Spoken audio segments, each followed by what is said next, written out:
அனைவருக்கும் வணக்கம். சாதாரணமாக நாம் ஒரு உயிரினத்துக்கு ஒரு தானமாக உணவு கொடுக்குறோம் அப்படின்னா கண்டிப்பாக அது இந்த மாதிரியான பலன்களை பெற்றுக் கொடுக்கும் அப்படின்னு சொல்லுவாங்க.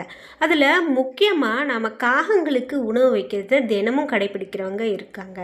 அதே போல் அமாவாசை நாட்களில் கொடுப்பாங்க.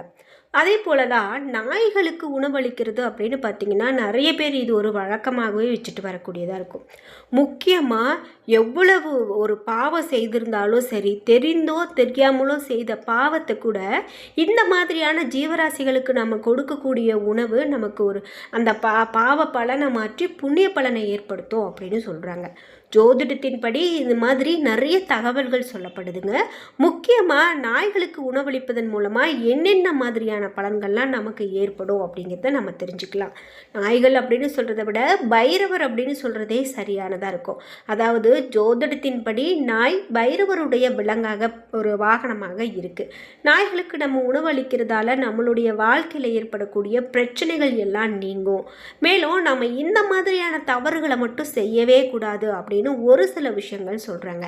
அதெல்லாம் என்ன அப்படின்னு தெரிஞ்சுக்கலாம். இந்த வீடியோவை பார்த்துட்டு இருக்கக்கூடிய நீங்களும் இந்த மாதிரி ஒரு உயிரினங்களுக்கு உணவு கொடுக்கக்கூடிய பழக்கம் இருக்குது, குறிப்பாக நாய்களுக்கு உணவு கொடுக்கக்கூடிய பழக்கம் இருக்குது அப்படின்னா மறக்காமல் உங்களுடைய கருத்துக்களை கமெண்ட் பாக்ஸில் பதிவிடுங்க. பைரவருக்கு போற்றி என்ற வாசகத்தை கமெண்ட் பாக்ஸில் பதிவிட்டுட்டு நீங்கள் இன்னும் நம்மளுடைய உற்சாகம் டிவி சேனலை சப்ஸ்கிரைப் பண்ணாமல் இருந்தால் சப்ஸ்கிரைப் பண்ணிக்கோங்க. கூடவே இருக்க பெல் ஐக்கானை மறக்காமல் கிளிக் பண்ணிடுங்க. வாங்க வீடியோக்குள்ளே போகலாம். ஒவ்வொருத்தவங்களுடைய வாழ்க்கையிலையும் பல கஷ்டங்களை நாம் பார்த்துட்டு தாங்க இருக்கோம். அதில் குறிப்பாக நம்ம வீட்டில் சண்டை சச்சரவு இருக்குது, சுபகாரியம் நடக்கலை அப்படின்னு சொல்லி வருத்தப்படுறீங்களா? இந்த வீடியோவுக்கு கீழே டிஸ்கிரிப்ஷனில் வராகி அம்மன் ஜோதிட நிலையத்தின் தொலைபேசி எண் கொடுத்துருக்கேன்.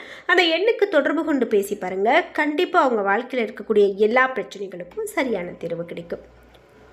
நாம் இப்போது என்ன பார்க்க போகிறோம் அப்படின்னா, நாய்களுக்கு உணவு கொடுக்கறது அப்படின்னு பார்த்திங்கன்னா நாம் செய்யக்கூடிய செயல்களில் நல்ல ஒரு முன்னேற்றம் இருக்கும்.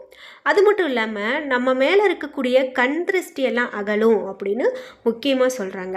ஒரு சிலர் என்ன தான் நம்ம பாடுபட்டாலும் சம்பாதித்தாலும் என்ன பண்ணாலும் நான் அடிக்கடி உடம்பு சரியில்லாமல் போகிறது, கஷ்டம் வர்றது, கையில் பணம் தங்காமல் போகிறது, இதெல்லாம் இருக்கும்போது கண் திருஷ்டி இருக்குமோ அப்படிங்கிற சந்தேகம் அவர்களுக்கு இருக்கும்.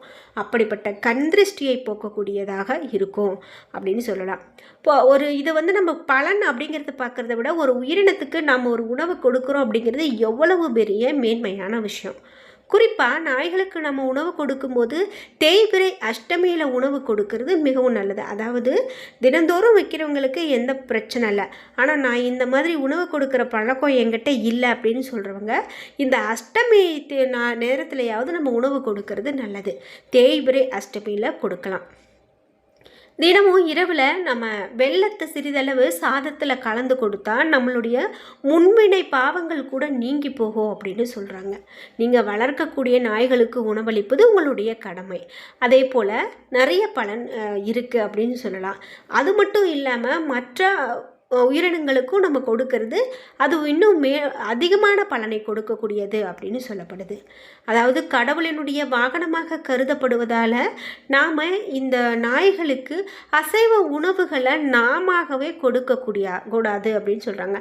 அதாவது ஒரு பரிகாரமாகவோ அல்லது புண்ணிய பலன் வேண்டும் அப்படின்னு நினைக்கிறவங்க, பைரவரை மனதார வழிபட்டு நாம் இதுக்கு சாதம் வைக்கணும் அப்படின்னு நினைக்கிறவங்க நாமளாகவே போய் அசைவ உணவுகளை அந்த நாய்களுக்கு படைக்கக்கூடாது. அதாவது ஏன் இதெல்லாம் சாப்பிடுமே நம்ம பார்த்துருக்குறோமே அப்படின்னு சொல்லலாம். ஆனால் அது தானாக சாப்பிட்டா அதில் எந்த விதமான பிரச்சனையும் இல்லை. நாமளாகவே போய் அதை கொடுக்கக்கூடாது. அதனால் நமக்கு கஷ்டங்கள் தான் அதிகம் வரும் அப்படின்னு சொல்கிறாங்க. அதனால் சைவ உணவுகளை கொடுக்கறது இன்னமும் நல்லது அப்படின்னு சொல்லப்படுது. ஜோதிடத்தில் மேலும் இதை பற்றி என்னென்ன விஷயங்கள்லாம் சொல்லப்படுது அப்படின்னு பார்த்திங்கன்னா, ஜாதகத்தில் சனி அல்லது ராகு கேது தோஷம் இருக்குது அப்படின்னா அதை நிவர்த்தி செய்ய வேண்டும் அப்படின்னு சொல்லப்படுது. இதனால் அதற்கு நாய் சிறந்த தீர்வாக இருக்கும் அப்படின்னு ஜோதிடத்தில் சொல்லப்படுது. அதாவது அவர்களுக்கு நம்ம உணவு கொடுக்கறதால இதை மாதிரியான பிரச்சனைகள் தீரும். குறிப்பிட்டு வீட்டில் ஒரு கருப்பு நாய் இருப்பது அப்படின்னா எதிர்மறையான ஆற்றலை அகற்ற உதவுகிறது அப்படின்னும், கருப்பு நாய் இருந்தால் அனைத்து கிரகங்களும் அமைதியாக இருக்கும் அப்படின்னு ஜோதிடத்தில் சொல்லப்படுது. அது மட்டும் இல்லாமல் வீட்டை தீய கண்ணில் இருந்து பாதுகாக்கிறது இந்த நாய்கள் அப்படின்னு சொல்கிறாங்க. இதே போல் சனி மற்றும் கேது கிரகங்களை அமைதிப்படுத்தி நன்மையை ஏற்படுத்துகிறது இந்த நாய்கள் வளர்க்கிறதால அப்படின்னு சொல்லப்படுது. சாஸ்திரங்களின்படி சனி, ராகு மற்றும் கேதுவை அமைதியாக வைத்திருக்க வீட்டில் ஒரு நாயை வளர்ப்பது சிறந்த தீர்வு அப்படின்னு சொல்கிறாங்க. இருந்தாலும் பல்வேறு சிரமங்களால் பலரும் வீடுகளில் இது மாதிரி வளர்த்த முடியாத சூழ்நிலை வரதால் நம்ம மற்ற பக்கத்து வீட்டில் அல்லது மற்ற நாய்களுக்கு கூட இது மாதிரி உணவு கொடுக்கலாம். நமக்கு இருக்கக்கூடிய கஷ்டங்கள்லாம் நீங்கும் அப்படின்னு சொல்கிறாங்க. அதே போல் இப்படி நம்ம உணவு கொடுக்கறதால சனி பகவான் மகிழ்ச்சி அடைவார். இதுதான் ஜோதிடத்தில் சொல்லப்படுது. ஜாதகத்தில் சனி அசுப நிலையில் இருப்பவங்க, சனியினுடைய மகா தசை, சனி அதாவது நிறைய பிரச்சனைகளை அனுபவிச்சுட்ருக்காங்க அப்படின்னா இந்த மாதிரி உணவு கொடுக்கும்போது அது சேவை செய்வதன் மூலமாக சனி கிரகத்தினால் ஏற்படக்கூடிய தொல்லைகளிலிருந்து விடுபட முடியும் அப்படின்னு ஒரு சில தகவல்கள் சொல்லப்படுது. இந்த வீடியோவை பார்த்துட்டு இருக்கக்கூடிய நீங்களும் இப்படி நாய்களுக்கு உணவு கொடுக்கக்கூடிய பழக்கம் இருக்குது அப்படின்னா கண்டிப்பாக உங்களுடைய கருத்துக்களை கமெண்ட் பாக்ஸில் பதிவிடுங்க. அதே போல் ஆன்மீகத்தின்படி நாய் பைரவருடைய விலங்கு. நாய்களுக்கு நம்ம உணவு கொடுக்கறதால நம்ம வாழ்க்கையில் இருக்கக்கூடிய பிரச்சனைகள்லாம் தீரும், அதாவது குறையும் அப்படிங்கிறது ஒரு நம்பிக்கை. இந்த நம்பிக்கையை நம்ம மனசில் முழுமையாக வச்சுட்டு போய் இந்த மாதிரி விஷயத்தெல்லாம் செய்யணும். நம்ம எதையும் நம்பாமல் செய்கிறத விட நம்பி செய்வது மிகவும் நன்மையை ஏற்படுத்தும் அப்படின்னு சொல்கிறாங்க. சரி, நம்மளுடைய முன்னோர்கள் பசுவிற்கு கீரை, பழங்கள் உள்ளிட்டவற்றை கொடுப்பதால் நாம் செய்த பாவங்கள் அழியும் அப்படின்னு சொல்லியிருக்காங்க.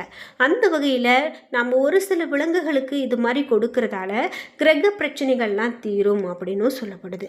நம்மளுடைய முன்னோர்கள் பசுவிற்கு கீரை, பழங்கள் உள்ளிட்டவற்றை கொடுப்பதால் நன்மை நம்ம செய்த பாவங்கள்லாம் அழியும் அப்படின்னு சொல்லியிருக்காங்க. குறிப்பாக சூரிய பகவானுடைய கிரக பிரச்சனைகள் இருக்கக்கூடிய ஜாதகத்தில் இருந்தால் குதிரைகளுக்கு உணவு கொடுத்தன் மூலமாக அந்த பிரச்சனைகள் தீரும் அப்படின்னு சொல்கிறாங்க.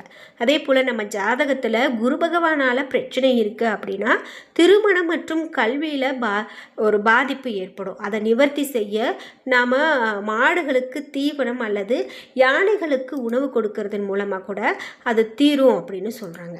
இப்படி சாதாரணமாக ஒரு விலங்குகளுக்கு கொடுக்கக்கூடிய உணவு கூட இப்படி ஒரு மாற்றத்தை ஏற்படுத்துமா அப்படின்னா ஏற்படுத்தும் அப்படின்னு சொல்கிறாங்க. ஏன்னா இது நிறைய பேர் இன்றைக்கும் கடைபிடிச்சிட்டு வரக்கூடிய விஷயங்கள் தான்.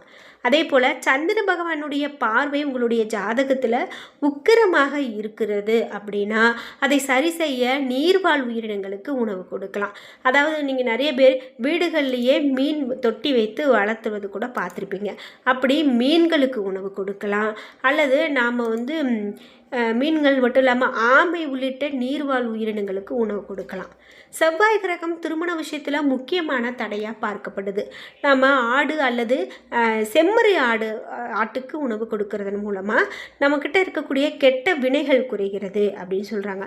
மேலும் குரங்குகளுக்கு தானியம் கொடுக்கறதன் மூலமாக கூட நன்மை விளையும் அப்படின்னு சொல்லப்படுதுங்க. இதெல்லாம் நம்ம கவனிக்க வேண்டிய விஷயம்.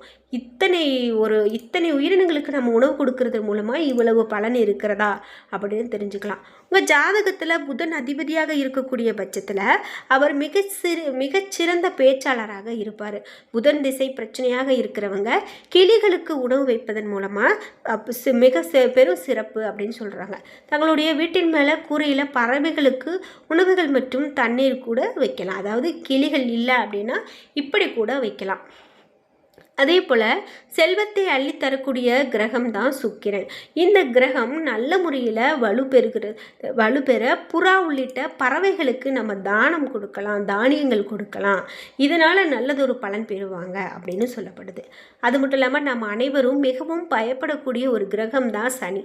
சனி பகவானுடைய அருளை பெறுவதற்கு கருப்பு நிற விலங்குகள், பறவைகள் இதற்கு உணவு கொடுக்கலாம். உதாரணமாக எருமை, அதே போல் கருப்பு நாய், காகம் உள்ளிட்ட உயிரினங்களுக்கு வைக்கலாம்.